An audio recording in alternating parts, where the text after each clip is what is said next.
और hospital checkup के बाद मालूम हुआ कि मैं बांझ था। पर मेरे तो 3 बच्चे थे। अगर मैं बांझ था तो वो बच्चे किसके थे? जबकि मेरी बीवी तो पर्देदार औरत थी। मैं रोते हुए घर आया और इससे पूछा, मैं तो बांझ हूँ तो ये बच्चे किसके हैं? तो मेरी बीवी ने ये कैसा सच बताया जिसे सुनकर मेरी दुनिया उजड़ गई। बच्चों का बाप कोई और नहीं बल्कि आपका खुद। जब मेरी बहन मेरा नाश्ता लिए कमरे में चली आई थी, मेरी 2 ही बहनें थी और ऐसा बहुत कम होता था कि वो मुझे भाव दे या मेरा कोई काम करें। लेकिन जब मेरी छोटी बहन सादिया मेरा नाश्ता लेकर आई तो मैं मुस्कुरा दिया था। मैं जानता था इसे मुझसे कोई ना कोई काम जरूर था, वरना मेरी बहनों का नापसंदीदा तरीन इंसान इस दुनिया में कोई था तो वो मैं ही था। मुझे तुमसे कोई काम है नासिर। वो मुझसे 4 साल छोटी थी, लेकिन मुझे भाई कहकर बुलाना अपनी तौहीन समझती थी। और ये राज हर इसके अंदर भरने वाली मेरी बड़ी बहन आयशा भी। आयशा आप ही जो जाने मुझसे खुदा वास्ते का कौन सा बेड़ा था कि खुद तो मुझसे दूर दूर रहती ही थी, सारिया को भी मुझसे दूर किया हुआ था। मुझे पता था कोई काम ही होगा, वरना मुझे कहाँ पूछती हो तुम दोनों। ना चाहते हुए भी मैं अपने लहजे को तंजिया होने से नहीं रोक सका था, मगर सादिया पर कौन सा असर होने वाला था। मेरे तनस को भी ऐसे इग्नोर कर देती थी जैसे अक्सर ही मुझे करती थी। ज्यादा बातें मत करो और बच्चों ने जो कहा था वो करो। आखिर को अब्बा और दादी के लाडले हो तुम, निहायत बदतमीजी से जवाब देती वो चली गई थी और मैं गहरा सांस भरकर रह गया था। आयशा बिज्जो घर की पहली औलाद थी जिनका बहुत मकाम था। इनकी पैदाइश पर बहुत खुशियां मनाई थी। वो घर भर की लाडली थी और इसी लाड की वजह से वो बहुत मगरूर भी हो गई थी। अपनी ख्वाहिश मनवाना और अपने आगे किसी को कुछ न समझना शुरू कर दिया था। और जब वो 7 साल की थी तो मैं पैदा हो गया था। 7 साल बाद घर में फिर से औलाद हुई और वो भी लड़का। तो दादी और अब्बा की खुशी की कोई इंतहा न रही थी। मेरे अब्बा इकलौते थे, इसलिए मेरी पैदाइश पर दादी ने सजदा शुक्र अदा किया कि खानदान जो वारिस मिल गया। मुझे घर घर में हाथों हाथ लिया जाने लगा था और यही चीज बिज्जो को अच्छी नहीं लगी थी। इन्हें लगा इनकी अहमियत कम हो रही है, इसलिए उन्होंने मेरे साथ अजीब सी जिद बांध ली थी। अम्मा मेरा करीब ना होती तो वो मुझे चुटकी काटकर या थप्पड़ मारकर गायब हो जाती थी और मैं घंटा भर मुंह फाड़कर रोता रहता था। बिज्जो को बहुत ही अच्छा लगता था जब मैं रोता था। मैं जरा बड़ा हुआ था, बिज्जो के पास जाने की कोशिश करता तो मुझे बुरी तरह से गुस्सा करती थी और फिर मैंने इनके पास जाना ही छोड़ दिया, बल्कि मैं इनसे इतना डर गया था। इन्हें देखते ही मैं कहीं ना कहीं छुप जाता था। मेरे बाद सादिया पैदा हुई तो बिज्जो का एक अलग रूप देखा था। मैंने मुझे मारने और डांटने वाली बिज्जो सादिया को गोद में लिए फिरती थी और मोहब्बत से लोरी सुनाती थी। सादिया अम्मा के पास कम और बिज्जो के पास ज्यादा होती थी। मेरा भी दिल करता था बिज्जो मुझसे भी यूं ही मोहब्बत करे जैसे सादिया से करती थी, लेकिन शायद मेरी किस्मत में ही नहीं था। हालात ऐसे ही रहे और वक्त गुजरता चला गया था। मुझे जहां अम्मा अब्बा और दादी का लाड़ प्यार का कॉन्फिडेंस देता था, वही बिज्जो का गुस्सा मुझे दियो बना रहा था। मेरे जब मैट्रिक के पेपर थे तो अब्बा ने मुझे बिज्जो के पास पढ़ने के लिए बिठा दिया था। बिज्जो को तो जैसे पता नहीं कौन सा बदला लेने का मौका मिल गया था। वो मुझे ले करके छत पर बैठना तो जाती, लेकिन पढ़ाती कुछ भी ना थी, बल्कि मुझे डराती थी कि अगर मैंने अम्मी अब्बा को कहा तो वो मुझे बहुत मारेंगी। मैं तो इनसे बचपन से ही डरता था, इसीलिए चुप रहा और यूं बोर्ड्स के इम्तिहानात में मुझे फेल होना पड़ा। मेरे फेल होने पर बिज्जो के चेहरे पर जो मुस्कुराहट आई थी वो देखने के लायक थी। देखे तो अब्बा इस बेटे को इतना सर पर चढ़ाया हुआ है, आपने मेरा भी इतना वक्त खा गया और फेल भी हो गया, ये पढ़ने वाली चीज नहीं है। अब्बा इसकी जगह सादिया को अच्छे स्कूल में डालें और मेरा भी रिजल्ट कितना अच्छा आया है, मुझे भी एडमिशन ले दे। यूनिवर्सिटी में 3 साल से घर में बैठी हुई हूँ। बिज्जो ने खुद गर्जी में ये सब किया था और इनका प्लान कामयाब भी हो रहा था। अब्बा ने मुझे महंगे स्कूल में डाला हुआ था, लेकिन जब रिजल्ट अच्छा ना आया था तो अब्बा ने पहली बार मार मारकर मेरा भरकस बना दिया और फिर मुझे स्कूल से भी निकाल दिया और मोटरसाइकिलों के वर्कशॉप पर काम सीखने के लिए लगा दिया था। जिस स्कूल में मैं पढ़ता था वहाँ अब सादिया जाने लगी थी और बिज्जो का भी एडमिशन अब्बा ने यूनिवर्सिटी में करवा दिया था। बिज्जो सादिया को बहुत दिल लगाकर पढ़ाती थी, तभी वो हर क्लास में नुमाया पोजीशन लेती थी और मुझे डरा धमकाकर उन्होंने इतना बना दिया था कि मेरी तालीम छूट गई थी और सारा फ्यूचर मेरा दांव पर लग गया था।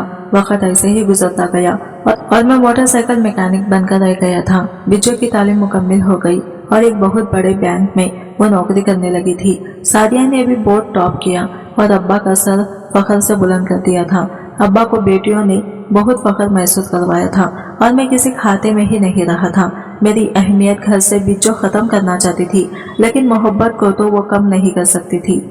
अब्बा अम्मा और दादी मुझसे वैसे ही मोहब्बत करते थे। आप ही की शादी की बारी आई तो तब भी अब्बा ने मुझे अहम जानना था और साथ लेकर गए थे। लड़का देखने के लिए लड़का हम सबको पसंद आया था और यूँ आप ही की शादी तय हो गई थी। लड़के का नाम साजिद था और वो अब्बा के कोलिया का बेटा था। बहुत धूमधाम से आप ही की शादी तो हो गई, लेकिन आप ही अपनी शादी निभाने की हालत में नहीं लग रही थी। वो तो शादी भी नहीं करना चाहती थी, लेकिन अब्बा की गुड बक्स में रहने के लिए मान गई थी। ससुराल जाते ही इनके आए रात शिकायत मौसूल होने लगी थी। कभी वो सास से बदतमीजी कर जाती तो कभी शौहर को खरी खरी सुना देती थी। वो सबको खुद से नीचे रखना और देखना चाहती थी। एक दिन मैं किसी की गाड़ी ठीक करने के लिए शहर के एक बहुत बड़े होटल में चला गया। मेरे मालिक की वर्कशॉप बहुत बड़ी थी, इसलिए शहर भर से लोग गाड़ियां ठीक करवाने के लिए हमारी ही वर्कशॉप से लड़के बुलाते थे। इस दिन जाने किस्मत को क्या मंजूर था कि मालिक ने मुझे इस होटल में भेज दिया। मैं जब गाड़ी ठीक कर रहा था तो मैंने बिज्जो की गाड़ी को वहां देखा था। इनकी गाड़ी होटल में अभी अभी आई थी। मैं समझा वो साजिद भाई के साथ वहां खाना खाने आई होंगी, लेकिन जब वो गाड़ी से उतरी तो इनके साथ साजिद भाई नहीं बल्कि कोई और ही इंसान था जिसे इससे पहले मैंने देखा था। बिज्जो बहुत मुस्कुरा रही थी और मेरे पैरों तले से जमीन तो तब निकली जब वो इस आदमी का बाजू पकड़कर होटल के अंदर चली गई और मैं देखता रह गया। मेरी आंखों से जैसे गर्म मांदा निकलना शुरू हो गया था।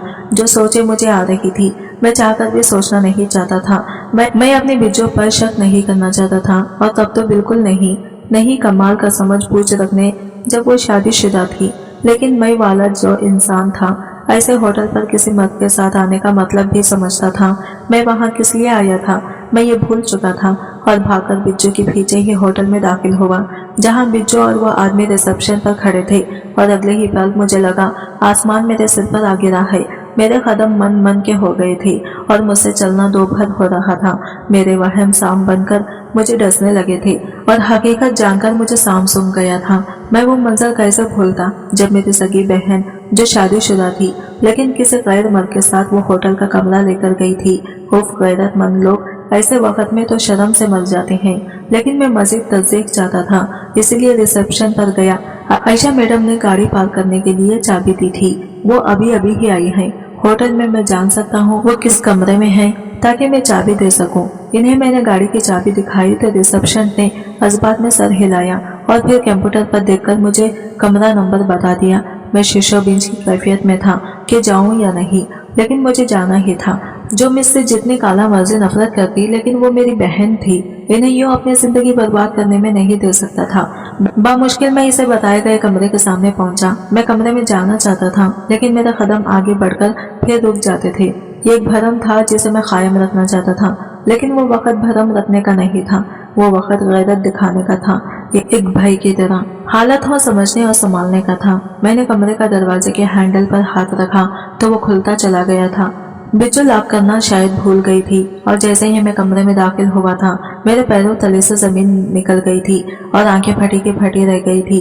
क़यामत के रोज सूर फूंककर पहाड़ कैसे उड़ाए जाएंगे मैं खड़े खड़े समझ चुका था, बल्कि मैं खुद रोई के गाले बनकर हवा में उड़ता चला गया था। इस भरी जवानी में मेरे दिल में वो दर्द उठा कि लगा अगले ही पल बंद हो जाएगा। लेकिन हम जैसे लोग शर्म से कहाँ मरते हैं। हमें तो जीना पड़ता है और सब सहना पड़ता है। मुझे वहां देखकर बिज्जो भी भूख ला गई थी और जल्दी से बड़ी सी शाल से खुद को ढांप लिया था। वो सोच भी नहीं सकती थी कि मैं वहां आ जाऊंगा और इन्हें यूं रंगरलियां मनाते हुए रंगे हाथों पकड़ लूंगा। ये सब देखने के बाद मुझ में मजीद वहां खड़ा रहने की हिम्मत नहीं थी और ना ही मैं वो वाला भाई था जो गैरत में वहां खड़े खड़े ही बहन को मार डालता। मेरी तो अकल तक सलब हो गई थी और दिमाग में आंधियां चल रही थी। मैं पलटा और वहां से भागता चला गया था, इतनी तेज जैसे मेरे पीछे कोई भूत या कुत्ता लग गया हो। मेरी आंखों से आंसू बह रहे थे और दिल में दर्द की शरीर ठेसें उठ रही थी। मैं कभी सोच भी नहीं सकता था कि बिज्जो को इस तरह देखूंगा। वो सबको धोखा दे रही थी और सबसे ज्यादा अपने शौहर साजिद को दे रही थी, मगर जैसे इन्हें एहसास ही नहीं था। होटल से निकलकर मैं तेज तेज फुटपाथ पर चल रहा था। मेरे इर्द गिर्द क्या हो रहा है मैं कहाँ, इससे बेनियाज मैं बेबस सिकत भागता चला जा रहा था जब कोई पीछे से मुसलसल हॉर्न बजा रहा था और फिर मेरे करीब आकर गाड़ी रुकी। वो बिज्जो की गाड़ी थी और बिज्जो तेजी से गाड़ी से निकली थी। मैंने इन्हें खून खवार नजरों से देखा तो उन्होंने मेरा हाथ पकड़कर मुझे खींचकर गाड़ी में बिठाया और सीट बेल्ट बांधकर खुद ड्राइविंग सीट बांध ली। देखो नासिर, तुम किसी को कुछ नहीं बताओगे, ना ही तुमने कुछ देखा ना सुना। वो बगैर शर्मिंदा हुए मुझ पर यह रोक डाल रही थी जैसे बहुत बड़ा कारनामा सर अंजाम देकर आई हूँ। मैं जरूर बताऊंगा बिज्जो, मैं छोटा बच्चा नहीं हूँ, साल का लड़का हूँ जिसे सब समझ जाता है। आपके कारनामे मैं जरूर अब्बा को बताऊंगा कि तो शुक्र करें मैं वहां से चला आया, वरना ऐसी बातों पर भाई बहनों को मार देते हैं। मेरी बात पर उन्होंने मुझे यूं देखा जैसे कोई बहुत अनहोनी बात सुन ली हो और फिर हंसने लगी थी। तुम मुझे मारोगे? उफ, कल के बच्चे मुझे आंखें दिखाओगे और मुझे धमकियां लगाओगे। अब किसी को कुछ बताने के काबिल या मुझे मारने के काबिल रहोगे तो करोगे ना कुछ। अब देखो मैं तुम्हारे साथ क्या करती हूँ। गाड़ी हाईवे से जा रही थी जब बिज्जो ने खा जाने वाली नजरों से मुझे देखा और हाथ माथे तक ले जाकर अलविदा कहते वो गाड़ी से कूद गई थी। वो ड्राइविंग सीट पर नहीं थी और मेरा सीट बेल्ट खुल रहा था, न मुझसे गाड़ी कंट्रोल हो रही थी। मैंने स्टीयरिंग तेजी से घुमाया तो सामने से आते ट्रक के साथ गाड़ी का एक जोरदार तसादम हुआ और फिर कुछ शीशे उड़कर मेरे जिस्म में प्योसित हो गए थे और मेरे जिस्म से खून की फवार बह निकली। मौत को अपनी आंखों के सामने खड़े देखकर मैं खौफजदा हो गया था और फिर मेरी आंखें बंद होती चली गई थी। बंद होती आंखों के साथ मैंने आसमान की तरफ देखकर बस एक ही शिकवा किया था कि क्या बहनें ऐसी भी होती हैं, बड़ी बहनें तो माओ जैसी होती हैं। फिर मेरे मुकद्दर में बहन मौत बनकर क्यों भेजी गई। जाने कितने वक्त तक मैं दुनिया से बेखबर रहा था। आखिर बाद मेरी आंखें सड़क पर बंद हुई थी और जब इन दोबारा मैंने आंखें खोली तो खुद सफेद चादर दीवारी के दरमियान बेड पर पाया था। मुझे लगा मैं मर चुका हूँ और अब मेरा हिसाब किताब होने की बारी है। लेकिन इसी वक्त कमरे का दरवाजा खुला और नीले यूनिफॉर्म में नदर अंदर दाखिल हुई और मुझे होश में देखकर बाहर को भागी थी। तभी कुछ देर बाद सफेद कोट में डॉक्टर अंदर दाखिल हुआ तो मुझे एहसास हुआ मैं जिंदा हूँ और अभी इसी दुनिया में हूँ। डॉक्टर ने मुझे चेकअप किया और मुस्कुराकर कुछ कहा भी था, लेकिन मुझे लगता था मैंने बरसों बाद इस दुनिया को देखा है, इसलिए बस गौर से इन्हें देख रहा था। डॉक्टर के जाने के बाद कमरे में एक आदमी और दो औरतें दाखिल हुई थी। मैंने भी तो गौर किया तो मुझे याद आया वो अब्बा, अम्मा और दादी थे जो मुझसे लिपट बच्चों की तरह रो रहे थे। इनकी आंखों से खुशी के आंसू बह रहे थे। मैं भी इन्हें देखकर बहुत खुश हो गया था और फिर मुझे पता चला कि हादिसे ने मुझे बहुत मुतासिर किया था और 2 साल से मैं कोमा में था। सब मेरे जीने की उम्मीद छोड़ बैठे। जब तो तब मैं जाग गया था। मुझे घर ले जाया गया तो सादिया ने मुझे देखकर नखोहर से मुंह फेर लिया। इसने पूछा तक भी नहीं मैं कैसा हूँ। मैं अपने कमरे में आराम कर रहा था जब बच्चों कमरे में आ गई थी। इन्हें देखकर मुझ पर खौफ सतारी होने लगा था और मुझे लगा वो मुझे मार देंगी। मैं खौफ से डबडबाती आंखों से इन्हें देख रहा था और वो मुझे आज भी ऐसे ही हकारत से देख रही थी। 2 बरस बीत गए मगर कुछ भी नहीं बदला था। वो आज भी मुझसे वैसे ही नफरत करती थी। मौत के मुंह से आए हो, उम्मीद है अब मुंह बंद ही रखोगे। और मैंने आपको शर्म नहीं आई। ये सब करते हुए मैं हैरत का बुत बने इन्हें देखता जा रहा था जिन्होंने बहुत हकारत से मुझे देखा। मैं तो इनकी नजरों से ही खौफ ज्यादा हो गया था। ऐसे ही जब 2 साल पहले हुआ था तो उन्होंने मुझे मार देने की कोशिश की थी, लेकिन आज इनका बांडा फूट गया था। अब बात सब तक ही पहुंचने वाली थी। इसके बावजूद वो बहुत मुतमईन थी। यह गैरतमंद भाई बनने सबकी अदाकारी मेरे सामने ना करना। मैं तुम्हें अपना भाई नहीं समझती। और दूसरी बात, मैं शर्मिंदा अपने किसी भी फ़ैल पर कहा था अम्मा से मत करवाएं मेरी शादी, लेकिन अब्बा के सामने तो वो बोल ही नहीं पाई और अब्बा सिर्फ तुम्हारी सुनते हैं और तुमसे मदद मांगना मेरी तौहीन थी। इसलिए मैंने अपने लिए रास्ता खुद चुना। अब्बा की बात मान ली तो मेरी भी जिंदगी में अब कोई मदाखलत ना करे, वरना अंजाम तो तुम जानते हो। वो कमाल हटधरी से कह रही थी जैसे जो उन्होंने किया था वो बहुत अच्छा काम था। वो मुझे एक बार फिर अंजाम से डरा रही थी। साजिद भाई तो इन्हें गुस्से से देखकर रह गए थे और फिर खड़े खड़े ही उन्होंने तलाक देकर सलाम को इनसे छीन लिया और बिज्जो को मेरे साथ चलता किया था। बिज्जो के चेहरे पर अपना घर टूटने की और अपने छोटे से बच्चे से लग होने की जरा सी भी खलश नहीं थी, बल्कि अपना ब्याग ब्याग करके वो चलती बनी थी और एक बार भी अपने बच्चे के बारे में नहीं सोचा था। मैंने जमीन पर बिखरी इन तस्वीरों को उठाया जिनमें बिज्जो किसी और मर्द के बहुत करीब नजर आ रही थी और इस मर्द को मैं अच्छे से जानता था। ये वही था जिसके साथ 2 साल पहले मैंने बिज्जो को देखा था, जो इस शख्स के लिए सबको ही धोखा दे रही थी। जाने था कौन وہ ایک ایسی تصویریں تھی کہ آپ بات دیکھ لیتے تو ہارٹ اٹیک سے ہی مر جاتے۔ بچوں پر انہیں بہت مان تھا لیکن کسی چیز کی پرواہ نہیں کی تھی۔ میں باہر آیا تو بچو اپنی گاڑی میں ان سامان رکھ رہی تھی۔ ان کی گاڑی سے میری کوئی اچھی یادیں وابستہ نہیں تھی اور نہ میں ان کی گاڑی میں بیٹھنا چاہتا تھا، لیکن مجبوری تھی، مجھے ان کے ساتھ گھر جانا تھا اور راستے میں انہیں سمجھانے کی اپنی سی کوشش میں پھر کرنا چاہتا تھا، چاہے وہ مجھے مار ہی ڈالتی۔ میں جلدی سے گیا اور بچو کے برابر والی سیٹ پر بیٹھ گیا۔